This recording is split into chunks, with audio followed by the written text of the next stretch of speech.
Aviation is an organizer and equip the next generation of aviators. We achieve this by offering educational aviation seminars and tours to high school students. Our media channel, we provide our audience with relevant information on aviation filled through panel discussions, interviews with aviation professionals. We offer high school students the Junior Aviator course to broaden their understanding of aviation as well as increase their chances of getting into top aviation schools. We also offer Aviation Refresher and Advanced course on aviation topics. All our courses are carefully designed by aviation experts with international aviation qualifications in a wide range of aviation disciplines. The courses are designed to equip aviators with modern and relevant skills applicable in today's aviation world. Inspire, equip, empower, Flight Wings Aviation.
Good evening, everyone.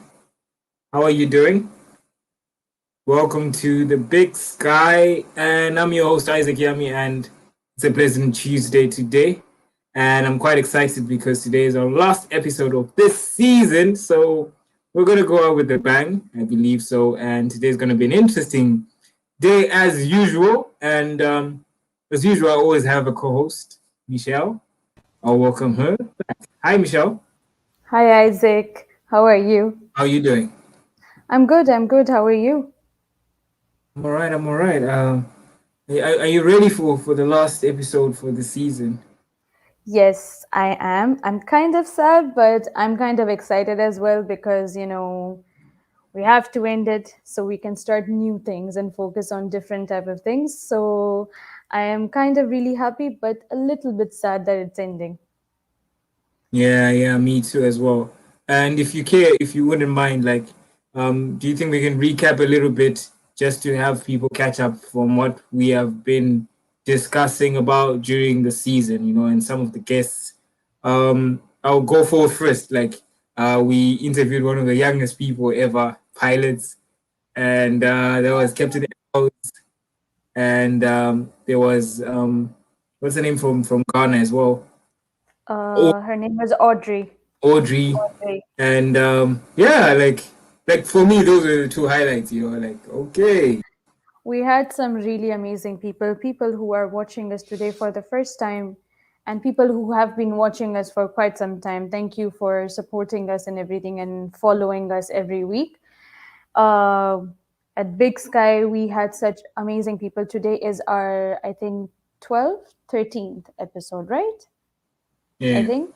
And during this time, we had a lot of young people, a lot of inspirational people.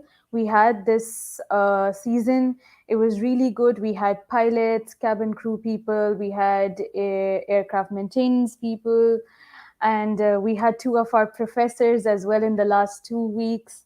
It was really amazing looking at aviation at the academic side as well. We got an idea from the academic side. We got an idea from the industry side as well. And it was just really amazing. And I would just like to say thank you to everyone, all the guests who came and showed support to us, and they agreed to talk to us and about their experience. So it was really nice. I would like to say especially a big thanks and a shout out to our guests that we had this season, because it was because of them that our viewers got a closer look at the aviation industry. So thanks to all our guests, and I hope we meet amazing people from the aviation industry just like that. Yeah, that's great. It's very important that we thank our viewers, subscribers as well. We started on 0 subscribers, and Yes. we've really moved. So I want to say thank you to the viewers.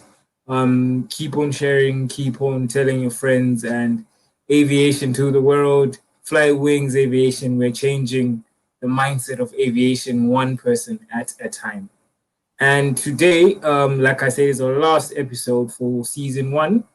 Like they always say, everything comes to an end for a new beginning, obviously. So today we have a very informative. Again, I think we've taken this course from this last episodes. We're very informative as well. So today we're going to learn a lot of things. I personally think I'm going to learn a lot of things as well. Like the last 3 episodes, 2 episodes we had. So, Michelle, do you want to mention the bio of our next guest? Yes. Yes. So people who have been following us or anything, we did not specifically target any of our guests to like one specific career. You see, we had in the beginning we started with pilots, and then during the end we're coming more to the educational side of the aviation industry. Where people can get a little bit more information regarding the academic side. So today we have someone who is from the aviation industry, not directly, but in a way.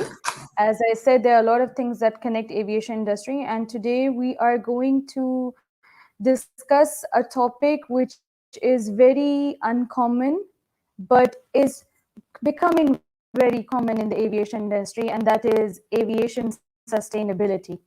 It's not that widely known, but it is something that's coming into the industry. And today we have a guest who is going to shed some light on that. And we are very excited to have him here. So, should I introduce him, Isaac? Or are you going to bring him? Okay. So, I'll bring him, and that's Hi Anas guys. Miftah. Hi guys, how are you? I hope We're you We're have good. good. How are you? I'm good. Excited uh, for this opportunity, of course. So yeah, looking forward to it. Awesome. So, yeah, I'm very quite excited because today we're going to be talking about something that is I think, is very important to millennials, if I may say. We're also talking about saving the planet and all of these things and so forth. Yes. And if you mention sustainability in an interview in any job, people you might when you're zero chances of getting a job, and then they just go higher because we millennials, we're all about the environment and everything. So I'm very excited today to have you today. And yeah, so let's start with you. Basically, greet our viewers, of course, and then a brief short bio of who you are, just to Uh, the viewers can know. yeah, so my name is Anas Miftah. I live in Pakistan. I studied from LUMS. I did my bachelor's in economics and environmental economics. Since then, I've worked in climate change and sustainability with a host of organizations. I've worked with WWF, which you guys might be familiar with.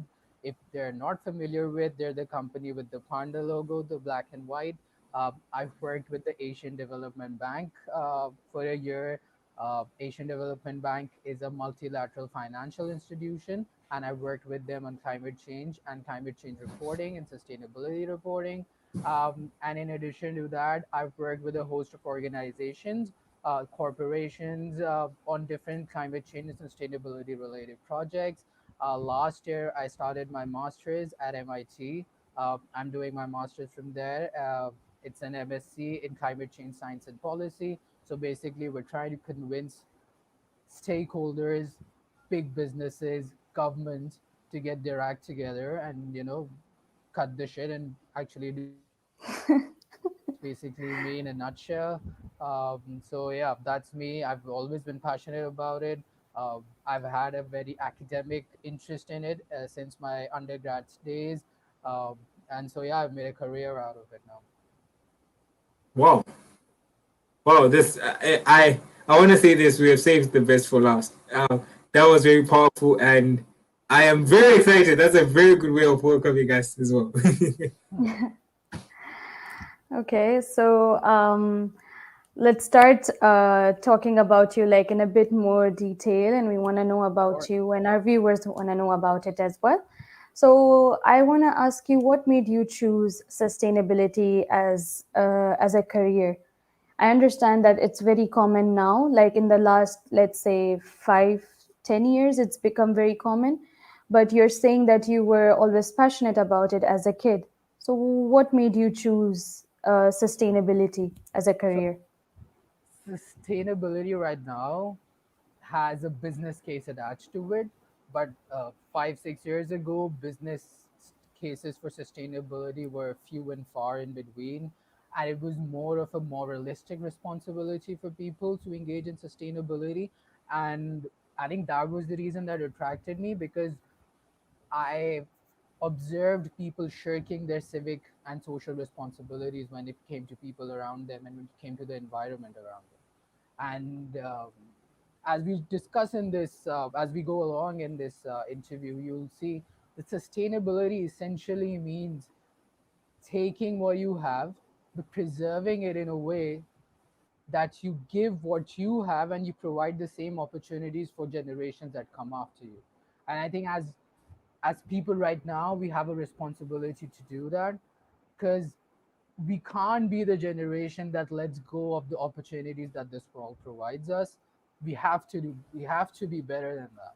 I think we have to be better than previous generations, which I'm unfortunately I have to be crude when I talk about climate change and sustainability, but it is true that the previous generation did let the world go rot, and it is our responsibility as the last generation of policymakers and decision makers to make sure that we restore the world that we want our future generations to have, the opportunities that we want our future generations to have, and it is incumbent on us to deliver that.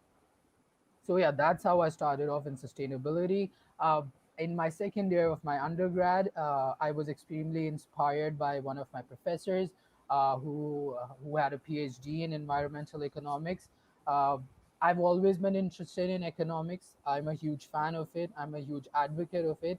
And when I came across resource maximization problems, and resource optimization problems, it blew me away. It attracted me in a way very few things have attracted me in my life so far. Uh, the beautifully mathematically complex solutions to these problems that we face right now, in especially in developing countries, and that we will face going forward, was something that I wanted to do, that I wanted to associate myself with.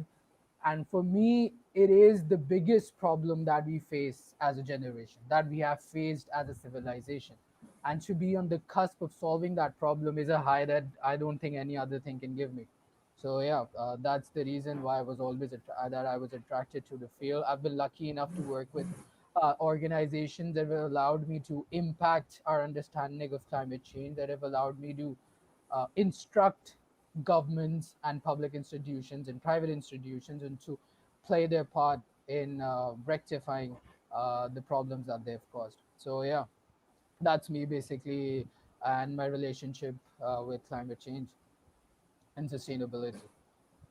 Well, one thing I have to give it to you. I like the fact that you're so passionate about sustainability, and then I think it's one thing that we all have to do in the terms of we have to be intentional about it. You know, like most of the thing in terms of the environment, we leave it to chance. Like let's just wait for it to happen. But I like the fact that you're putting out the point where we have to be intentional about it.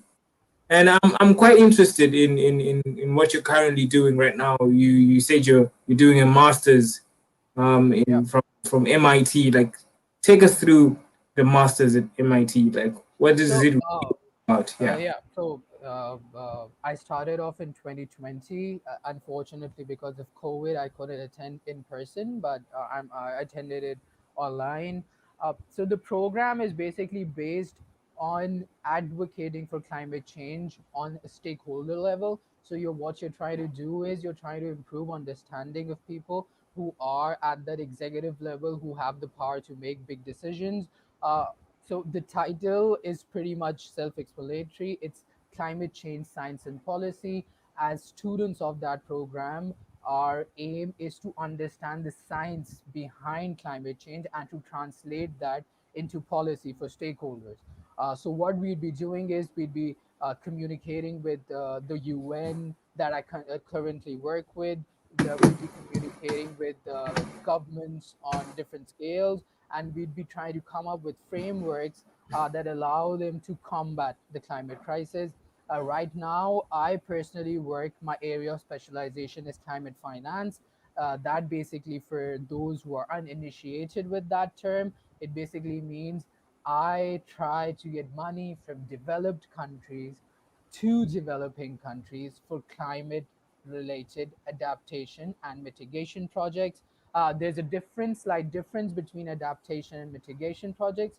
Adaptation projects are projects that are done when you are resigned to the fate of climate change. So, an example of that would be areas that suffer from water scarcity or changing waterfall patterns have to come up with solutions for water accessibility for their population. An example of that would be importing water from other countries, for doing underground tapping underground aquifers.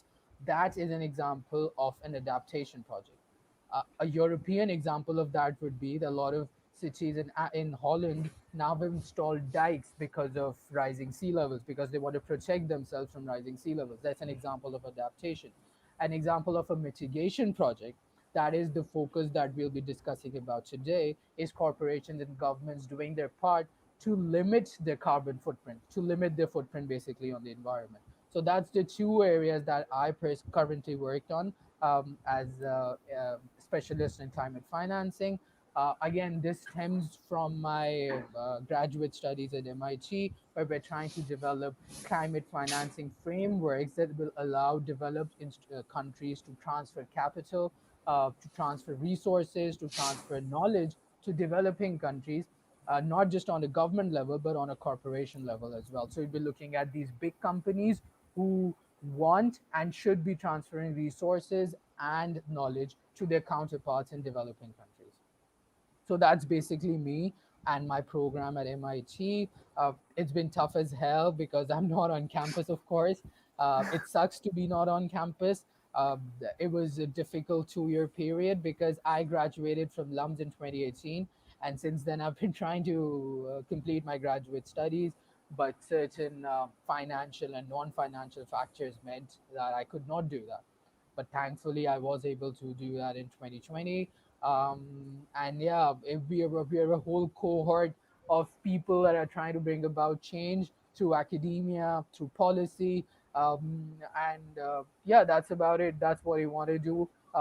If I want to dumb it down for anyone, what we're trying to do is we're just trying to help people make better decisions when it comes to policy. That's basically what the program entails. No, that's great. Okay, this is a new topic for me because I remember in university I studied aviation, sustainability, and everything, but it was so technical, I understand.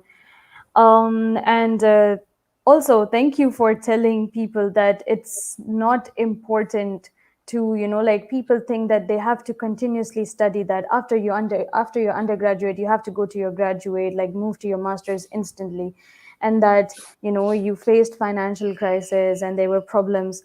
It's good that our viewers hear that because, of course, as a student myself, the biggest problems that come towards us is the financial thing. Now that thank you for telling us like a detailed description about yourself. I want to move to the aviation side of this industry. It's so sustainability and aviation. How do they come together? What is the link? Um, So I want to explain climate change and sustainability to our audience right now. Um, Climate change refers to changes in the environment that occur over a period of 30, 50, 100, or more years. So you're looking at long term changes in your environment.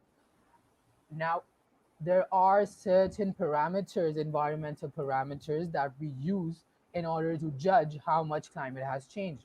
A thing that has come up with a lot, if your audience is familiar with it, is carbon dioxide levels and temperature rises, changing waterfall patterns. All of this is part of climate change. Now, what it entails is that there will be significant changes in your weather patterns as well. So, there is a difference between weather and between climate. Weather is your everyday occurrence of meteorological variables such as temperature, rainfall, humidity, all of that. And climate change is the long term change in those variables. The particular period that we talk about in terms of research or professional work when we do, that is 30 years. Now, if we want to talk about sustainability, and I want to make it clear that we're talking about environmental sustainability and not financial sustainability, and we will talk about that there is a link between that. When we talk about environmental sustainability, like I mentioned before, it entails that we leave the world in a place, in a similar place that we got, that we were bequeathed from the generations that came before us.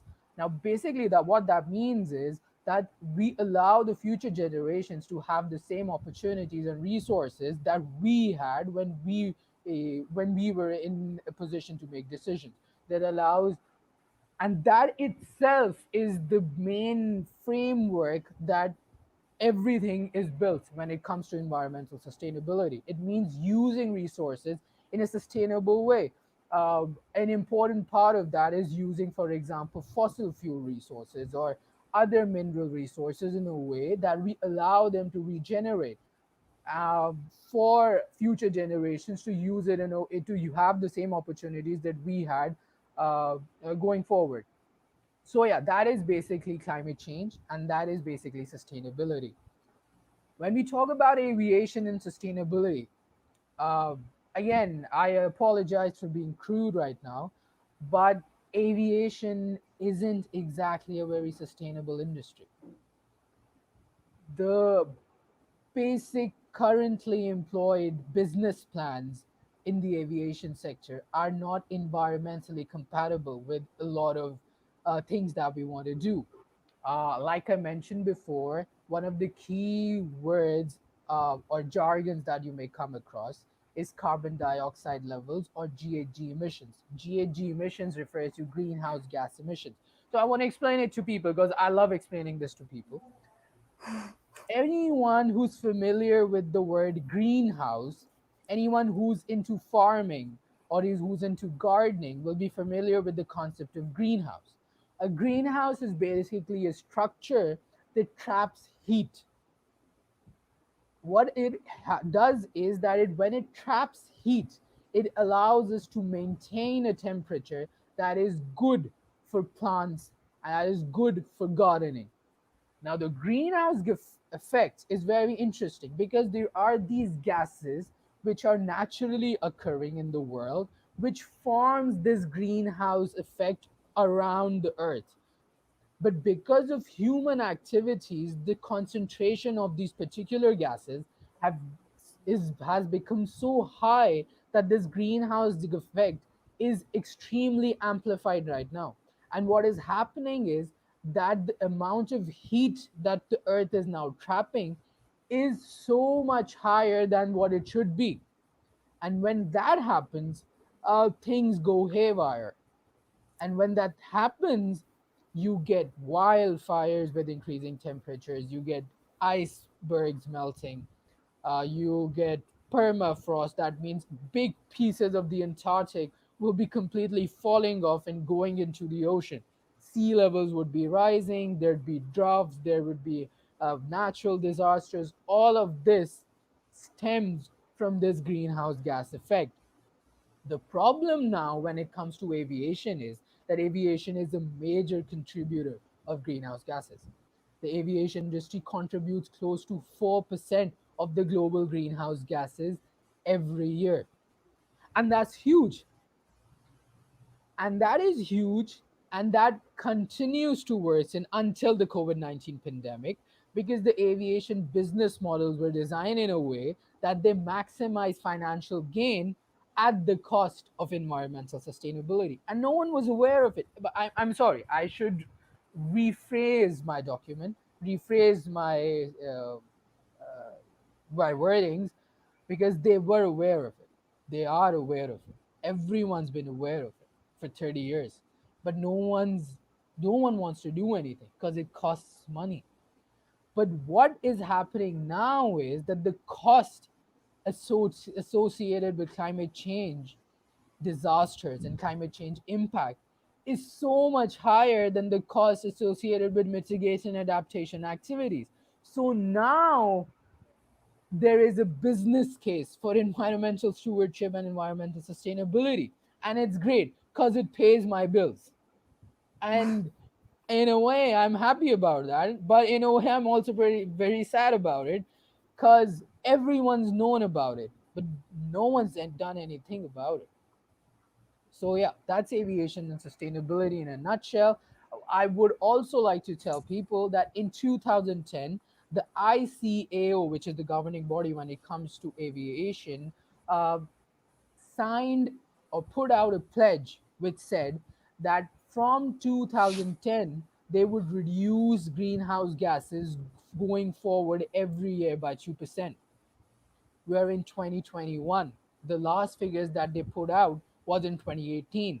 They've not achieved anything in the last 8 years of the records that they've uh, pulled out online. And uh, I would be pretty confident in saying that the period from 2018 to 2021 wouldn't paint a very good picture either. So yeah, that's aviation and sustainability. And I feel horrible because I'm on an aviation centric platform, but I have to diss them, and I hate doing that. But this is something that I've done on a lot of levels. So I've dissed governments, I've dissed textiles, I've dissed uh, FMCGs, all these big companies, and now I'm at a platform when I'm dissing a sector that I think contributes immensely, but also going forward, when we'll talk about this, they have a lot of potential to improve. So that's the reason why I'm here, because I see potential in improving them. So yeah, that's basically climate change, sustainability, and aviation. Wow. That's interesting. I have to say I didn't know all of these, but I'm glad you broke it down. You gave us so much knowledge in terms of what's going on in terms of sustainability and aviation as well. And yeah, the reason why you're here is because sustainability is basically the mother of all of survival, and we need a sustainable future going on and going on. So obviously, these are topics that are eventually supposed to be discussed all the time. And still in that line, we have noted that you have noted and we have shared that aviation, the reason why probably maybe the reason why they haven't done so much is because of their business model. But what exactly makes aviation like very unsustainable? Like if you're gonna make it to like a light term, like why why is it so impossible to in the aviation industry for them to be very sustainable?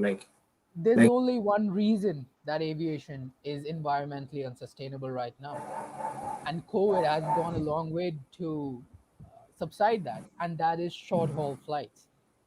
The environmental impact of short haul flights, when you compare it with other modes of transportation, is incomparable, because this your carbon footprint from your short haul flights is, I believe, 28 times greater than a similar journey to a train. And it's I think it's 22 times more than a similar journey to a car.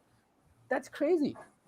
That is amazing. And I think this trend, I was reading up on it, and I think it was in the American aviation sector, where they started doing short haul flights in the 1980s. And when these airlines wanted to grow exponentially, and they wanted to maximize profits. And they started doing these short haul flights, 30-minute, 40-minute flights, an hour's worth of flight. And it was crazy. Then why would you be doing that? Like that in itself, like if you walk back and take a bird's eye view of the whole situation, and so, as someone who's not specifically associated with the aviation sector, you'd say it's crazy. Why can't you travel by train?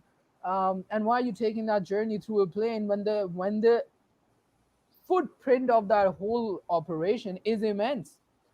And I don't blame consumers for it because the consequences and impacts of those short haul flights was never communicated to consumers.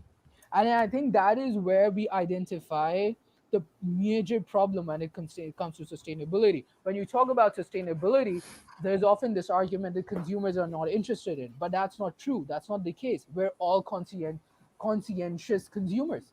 We know what is right. We're able to make decisions based on information of what is right. But when you're not communicated about the exact consequences of your actions, you'd not be making an informed decision. So short haul flights are the major reason why the aviation sector is not environmentally compliant, is not environmentally sustainable. Wow. So Yeah, so that's basically it. go on. Uh, You mentioned the short haul flights as well. Like I think we're moving in where my next question would be, what other examples can an aviation industry work around? You know, like for instance, you say short yeah. haul flights are some of those things that are actually causing. Like, what other sustainable examples can you give us that the Yeah, aviation can look of into? course. Of course. So I talked about short haul flights. Another reason would be to use poor quality fuels. A lot of these small airlines are subjected to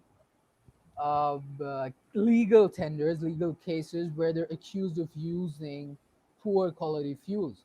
And now, a pure quality fuel is a fuel that has a high concentration of lead and carbon. It is an unclean fuel. Higher quality fuels have lower lead and other carcinogenic levels and have also less carbon. I'll give you an example of it, and I'm sorry if I'm scaring some people off. When planes fly, there is vapor and cloud formation because there is an exhaust release when planes fly. You often see that when planes are flying, and there's a tail of smoke behind those planes. That is cloud formation. That is formation that contains lead. Lead is carcinogenic. That means it causes cancers, which is horrible. Studies have shown that cars high fuels with high lead have shown to impact pregnant women as well. They've shown to impact exactly unborn babies. So you're looking at an impact that's on a population that's not even born yet. So that is should be in essence a crime because they're endangering our lives and we're not a part of this. There's this concept called in economics, there's this concept that we refer to the third party concept. It's a sleeper concept, and I'd be happy to explain it. It's consequences and impacts on people who are not directly related to that activity. So I might be on the ground. I'm not the one who's running the airline. I'm not the one who's flying on the airplane. But because of the exhaust, I will be one of the parties who will be impacted by it, and I have no say in that. It is not my fault. So the environmental disaster from the aviation industry uh, touches upon so many points. So you're looking at short haul flights, you're looking at uh, poor quality of fuel, you're looking at outdated infrastructure, you're looking at outdated policy frameworks, and you're looking at poor implementation of regulation. And I like to mention here that the governing bodies in aviation and on government levels and on public policy levels have tried their best to come up with frameworks that that aims to improve the aviation industry. It's not that there's no research there. It's not that there are no frameworks there. It is there. It's just that when it comes to implementation, when it comes to regulation, we've fallen short of where we should be. And in that sense, that's where I think the aviation industry lacks and has fallen down. And it's the aviation industry, as I might point out, is not the only one who has lacked or who has slacked off. Most industries, and if I may say so, 90% of the industries in the world, 90% of the sector businesses in the world are accused of lagging behind when it comes to environmental stewardship and sustainability. So yeah, that's three particular areas that I believe that the aviation industry has slacked off when it comes to climate change and environment. So, like, according to you, if they use like better oil and like petrol, benzene that they use for the airplanes, you think that the aviation industry would move to like a more sustainable side? It's interesting that you mentioned that, because there's the next talking point that I wanted to touch upon. The ICAO has recognized four pillars for aviation sustainability. The first pillar is efficient, is new technology. So you're looking at technological advancement. You're looking at aeronautical structure of the planes. You're looking at airport operations. You're looking at the way we actually build airplanes. So improvement in technology is the first pillar when it comes to sustainability in aviation. The second pillar when it comes to aviation and sustainability is efficient operations. So efficient operations means making your airports more efficient when it comes to usage of energy, making your airplanes more efficient when it comes to usage of heat, when it comes to usage of coolants, when it comes to running the airplane. Because the airplane and the airport itself it's an organism, because it's on such a large scale that there are multitude of operations that are going on. So the aim of a sustainability specialist is to pick one of those areas. For example, an area that might be energy efficiency. When it comes to energy efficiency, you're looking at usage of electrical energy, you're looking at usage of heat, you're looking at usage of cold air, cooling, for example. Um, so these are the areas when we talk about when it comes to efficient operations at airports and efficient operations air of the aircraft itself. The third is improved and inclusive and sustainable infrastructure. That means designing our airports and aviation infrastructure in a way that it is in line with the new technological advancement, with the new sustainable tech that is now available. An example of that would be construction of a smart city and then construction of a smart airport within that smart city. So you're looking at efficient infrastructure in that way. And the fourth pillar is it's a little technical, and I may not be able to go into detail of it, but that is the global emission calculation framework, and that means that we're able to calculate GHG emissions of the aviation industry as a whole. Because of the lack of regulatory oversight on the aviation sector, a lot of airlines and airports do not report their GHG emissions. And when you don't report, when you don't have good data, you're not liable to make good decisions. So yeah, so those are the four pillars of sustainable aviation that the ICAO has recognized, and something that a lot of people who do venture into sustainability and aviation will come across.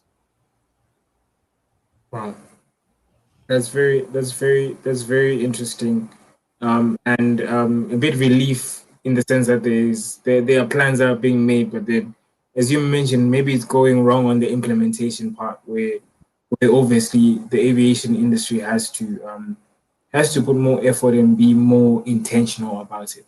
So when we look past the past 2 years, or maybe this is like we're almost wrapping another year, COVID has struck all of us, and let's talk about the effect of COVID in terms of how it halted the aviation industry.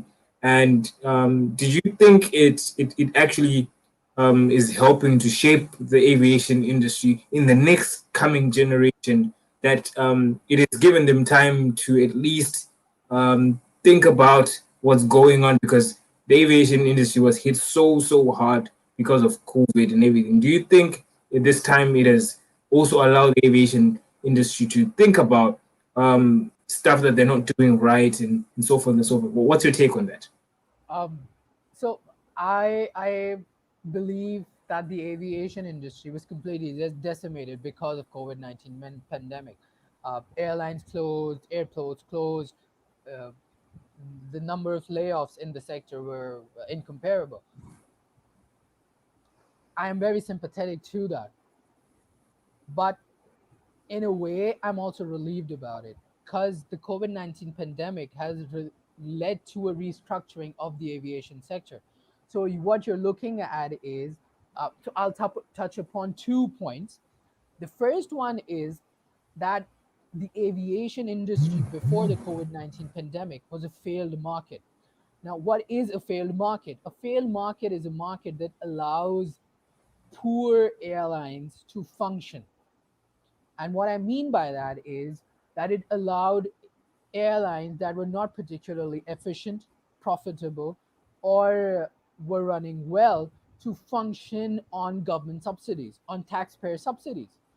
And when that happens, um, it signals to the other a- airlines that are in the sector that efficient operation is not important.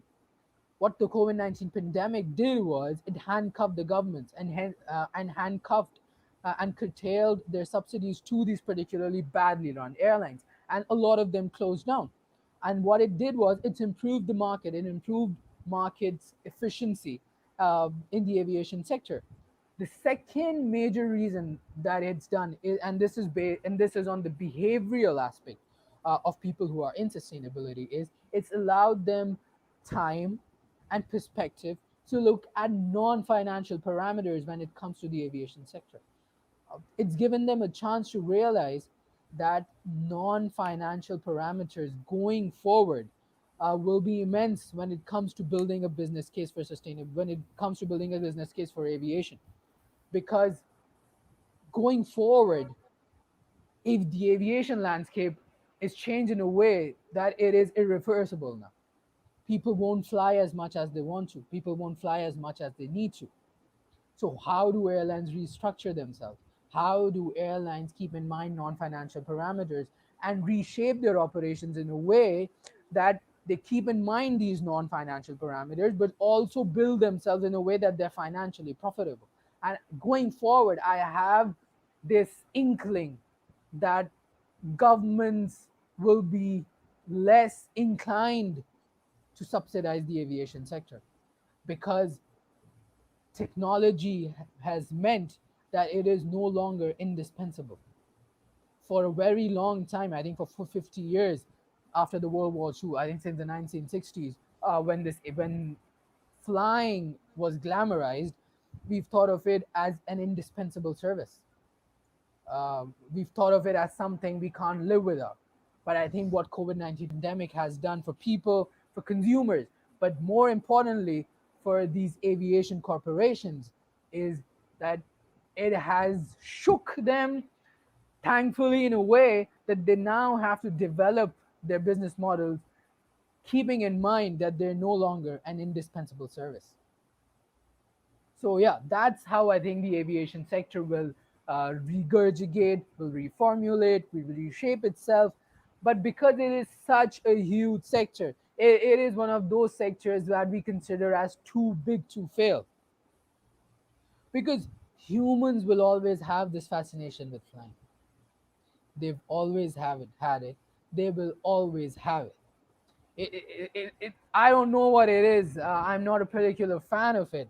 I mean, I'm not a huge fan of flying in a capsule, uh, suspended in the air. I love engineering, but I'm not a big fan of it.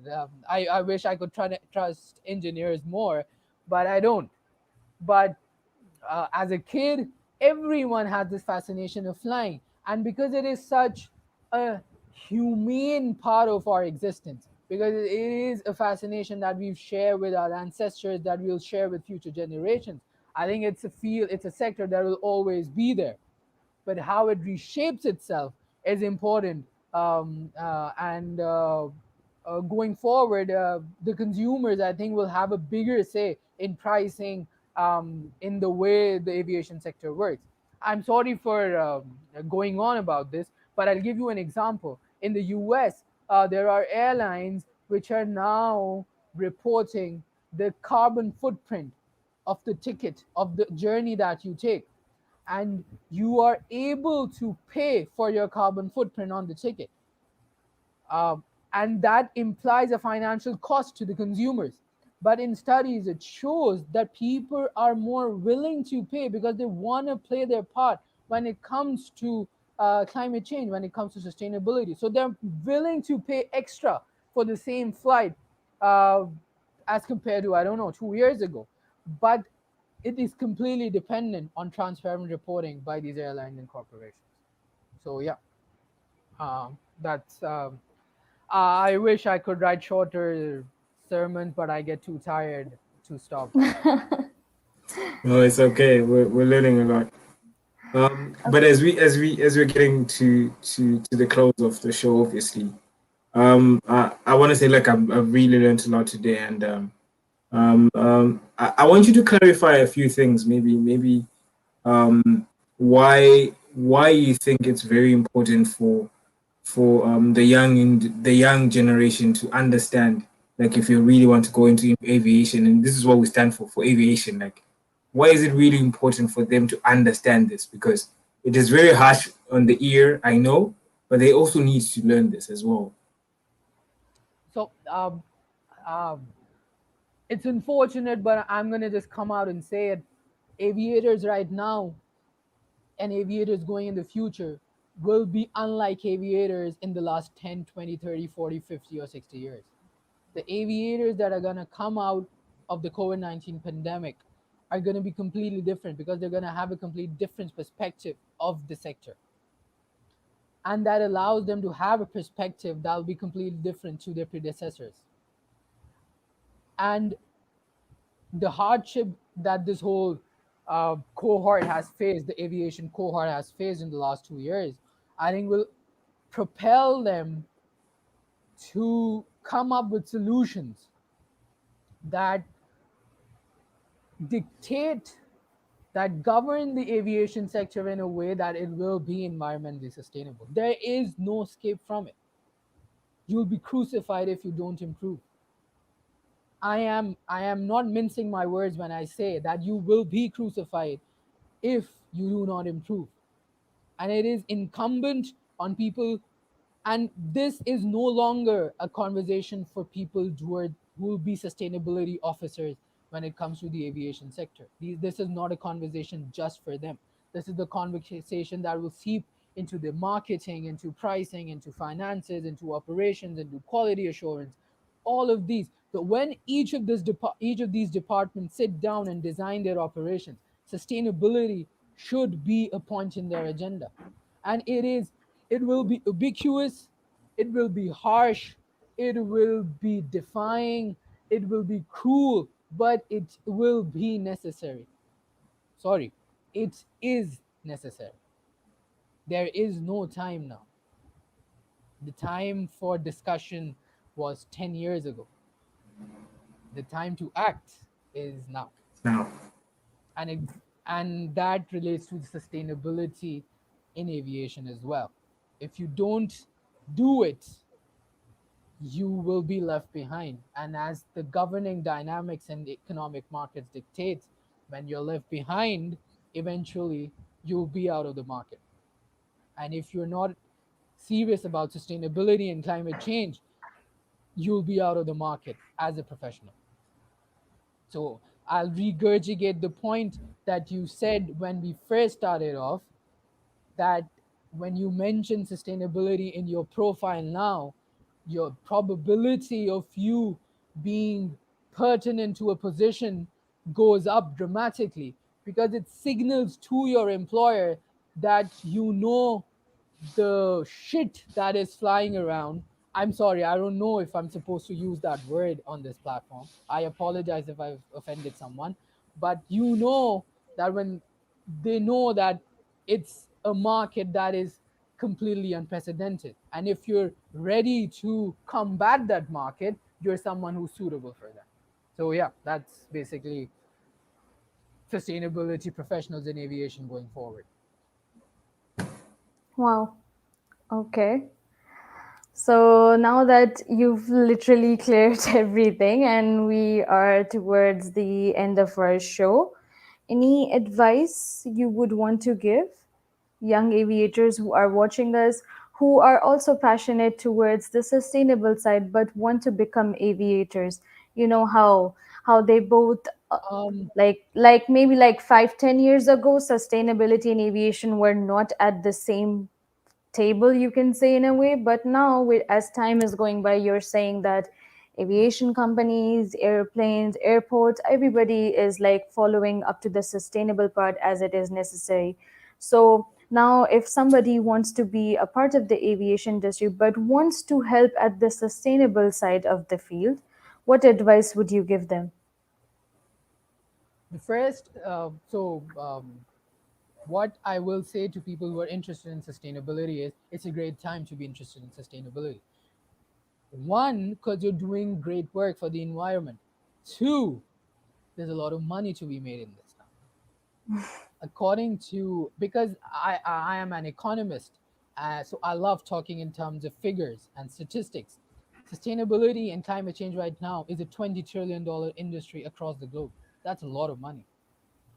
So for young aviators who are interested in sustainability and aviation, there is a lot of money to be made.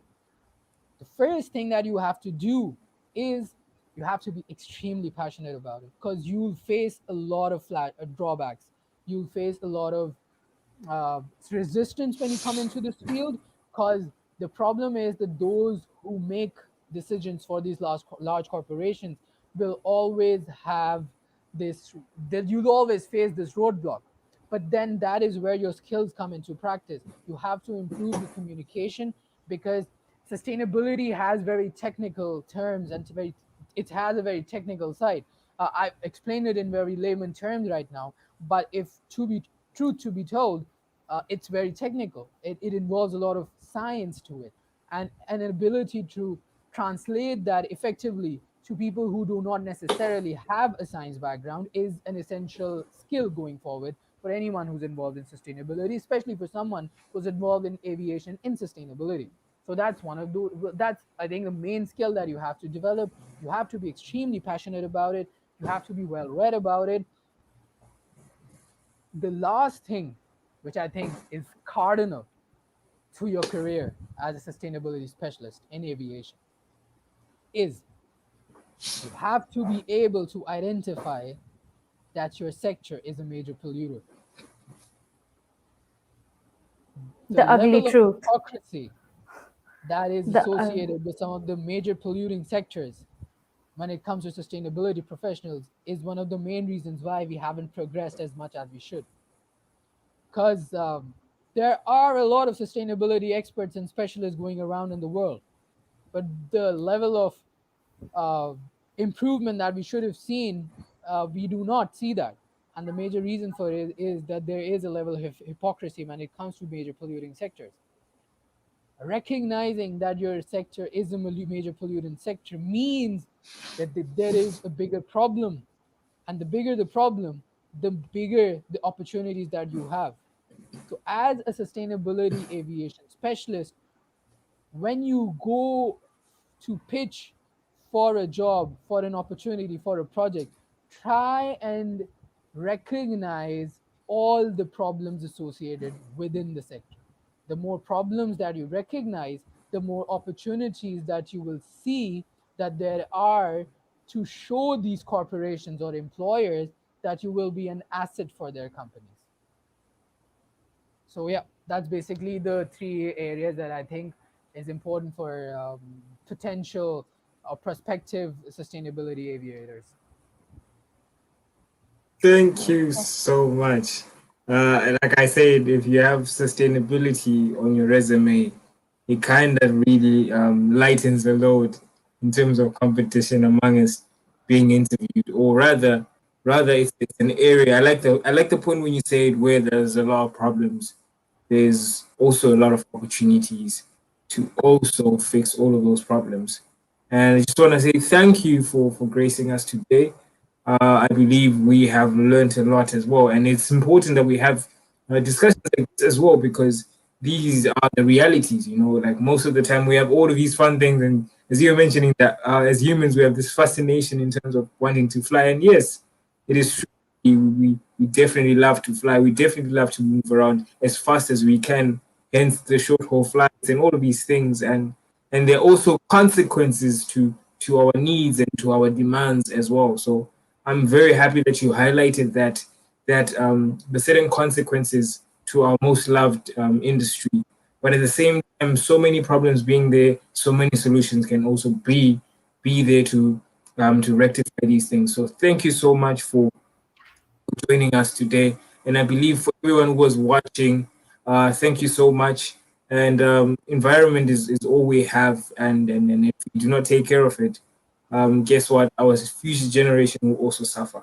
So, Michelle, do you have any last words that you want to share as we wrap up season 1 of The Big Sky? Yeah, so thank you, Anas, for showing us, like, you're right.